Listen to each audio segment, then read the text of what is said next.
Assalamualaikum warahmatullahi wabarakatuh. Terima kasih atas kesempatannya. Di sini kami akan mempresentasikan tugas kami, yaitu membuat video penjelasan tentang Object Oriented Programming atau OOP pada PHP dengan mata kuliah pemrograman web 2 dengan dosen pengampu Bapak Tamus bin Tahir. Berikut adalah penjelasan video atau tugas kami.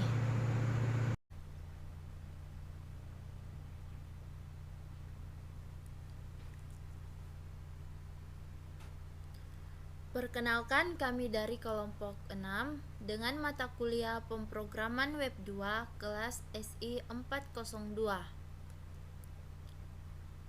Selanjutnya, perkenalkan, saya Ayuna Sagita dengan NIM 2021-1050088 dan rekan saya Sherina Giovanni Reki dengan NIM 2021-2105061. Baiklah, saya sebagai pemateri pertama, kita masuk pada poin yang pertama, yaitu OPP atau Object Oriented Programming.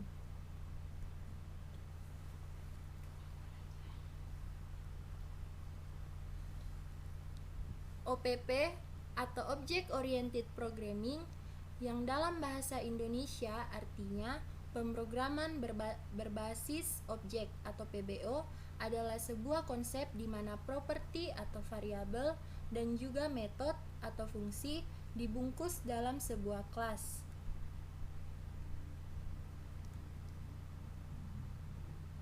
Contoh OOP pada PHP bisa dilihat pada sintaks di atas. Ada sintaks kelas buah. Ini merupakan deklarasi dari sebuah kelas. Kelas ini dibedakan berdasarkan jenis generalnya. Contohnya buah, karyawan, manusia, hewan, dan lain-lain. Di dalam kelas buah, dia memiliki sebuah properti atau variabel yang dinamai nama. Bisa dilihat di sini, digunakan untuk menyimpan nama buah kita. Lalu ada sebuah metode atau fungsi yang bernama nama buah. Bisa dilihat di sini. Ini digunakan untuk menampilkan nama buah di codingan kita. Kemudian masuk pada poin yang kedua, yaitu kelas.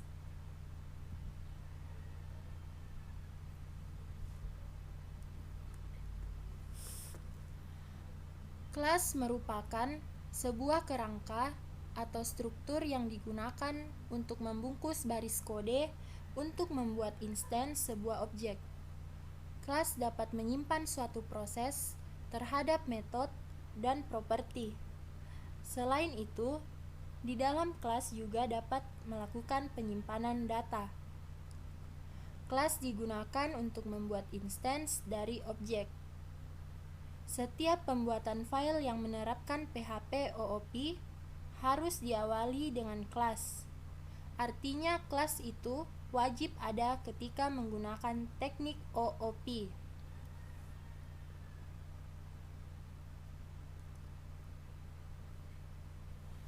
Untuk membuat kelas, diawali dengan keyword kelas. Kemudian diikuti dengan nama kelas. Setelah itu, diikuti dengan kurung kurawal. Berikut ini format penulisan pembuatan kelas di PHP. Seperti pada gambar yang ditampilkan di layar ini.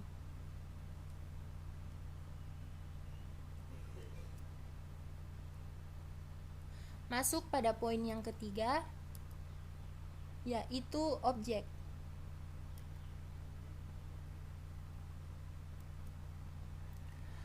Objek adalah instance dari sebuah kelas.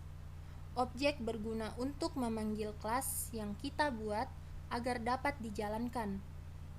Objek dapat memanggil kelas yang banyak. Untuk membuat objek baru, harus berada di luar kelas yang ingin dipanggil. Begini format membuat sebuah objek dari yang memanggil sebuah kelas. Seperti pada gambar yang ada yang tertera di layar ini. Poin yang keempat yaitu properti.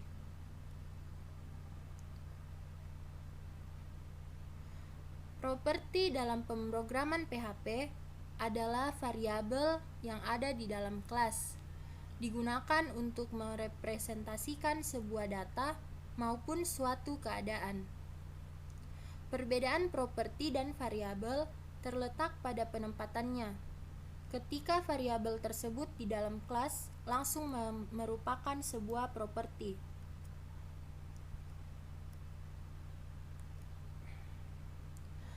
Penulisan properti biasanya menggunakan prefiks var, kemudian diikuti nama properti, bahkan bisa langsung diberikan nilai data.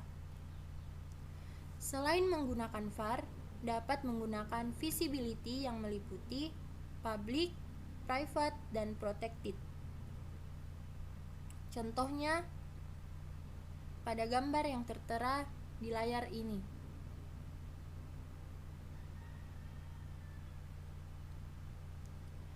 Kemudian masuk pada poin yang kelima, yaitu metode.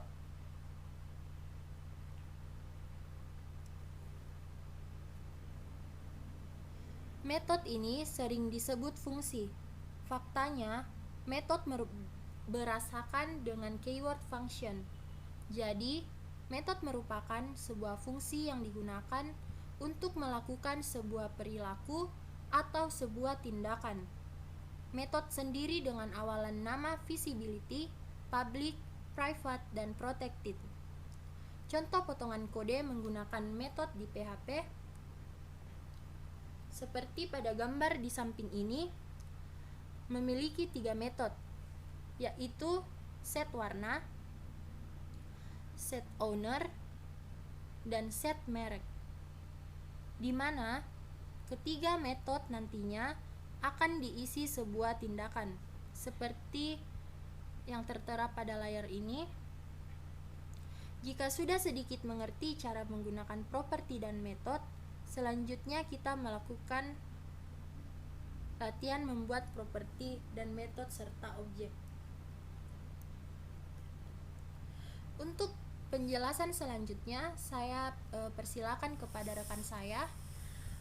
Baik, saya akan melanjutkan penjelasan dari rekan saya.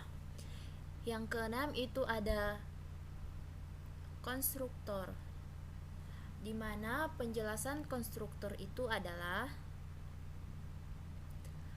metode atau function yang otomatis akan dijalankan saat kelas diinstansiasi atau dibuat sebuah objek.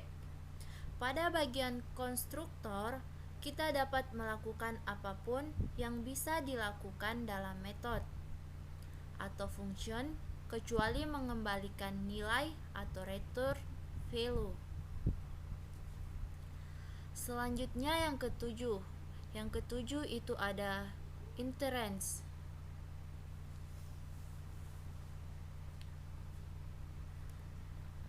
di mana pengertiannya adalah pewaris atau inheritance dalam object oriented PHP adalah mewariskan properti dan metode baik public maupun protected kepada kelas lain. Konsep pewarisan ini sangat berguna jika kita ingin membuat kelas lagi yang memiliki fungsi mirip dengan kelas yang sudah ada, sehingga tidak usah membuat lagi metode atau properti yang memiliki fungsi mirip atau sama. Dengan inheritance, kita bisa menghindari duplikasi kode program atau disebut juga dengan kode reuse. Selanjutnya, yang kedelapan itu adalah visibility, di mana visibility memiliki pengertian yaitu teknik yang dapat digunakan untuk mengatur properti maupun metode pada sebuah objek. Dengan menggunakan akses modifier, nantinya akan memberikan batasan akses yang diinginkan terhadap suatu objek tertentu.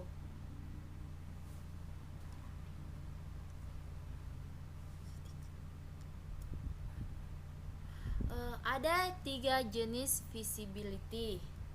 Yang pertama itu adalah public, di mana public adalah properti dan metode yang dapat diakses dari mana saja, bahkan dari luar kelas yang digunakan. Penggunaan visibility public sebenarnya sudah kita lakukan dari awal belajar OOP pada PHP di tutorial sebelumnya. Yang kedua itu adalah protected. Penggunaan metode dan properti dapat diakses pada kelas itu sendiri maupun kelas turunannya, parent dan child. Properti dan metode yang menggunakan visibility protected tidak dapat di-instance.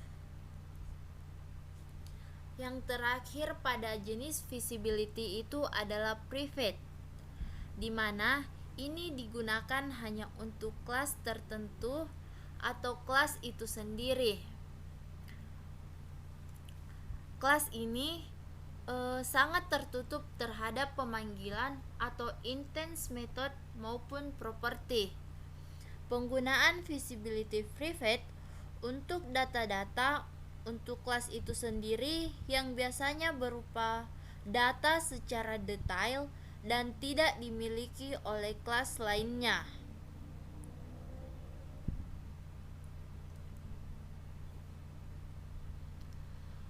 Poin yang ke-9 itu adalah auto loading, di mana memiliki pengertian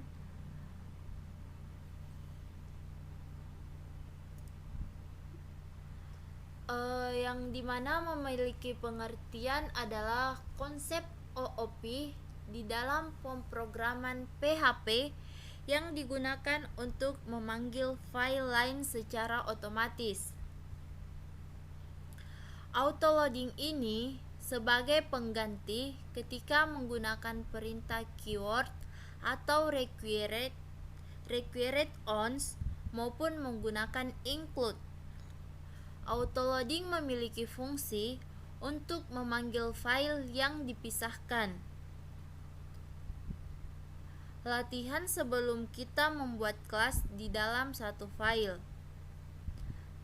Untuk menangani banyak modul, maka sebaiknya setiap kelas terhadap objek sebaiknya harus dipisahkan. Dengan memisahkan file-file PHP akan membuat kode kita lebih bersih dan terstruktur. Selain itu, ini lebih mudah dalam mencari kesalahan atau yang biasa disebut dengan error atau proses debugging.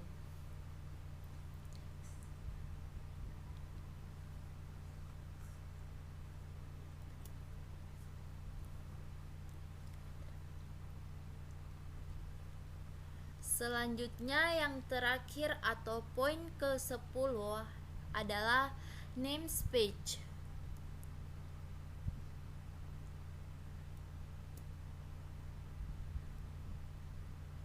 Di mana namespace adalah grup atau kumpulan entities, kelas atau objek atau function yang dikelompokkan dalam satu nama.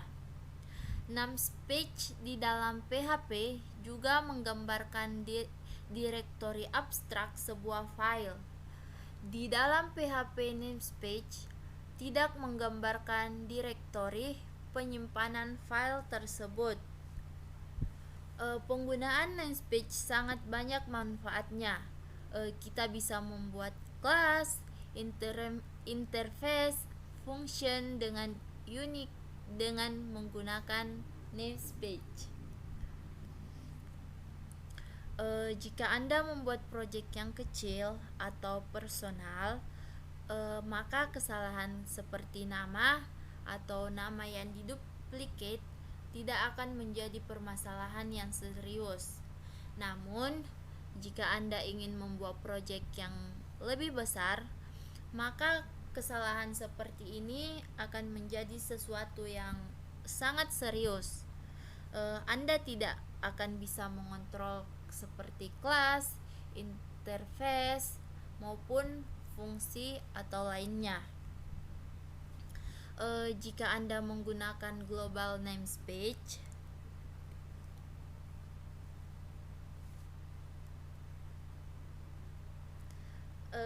mungkin hanya ini yang bisa kami sampaikan oleh kelompok kami.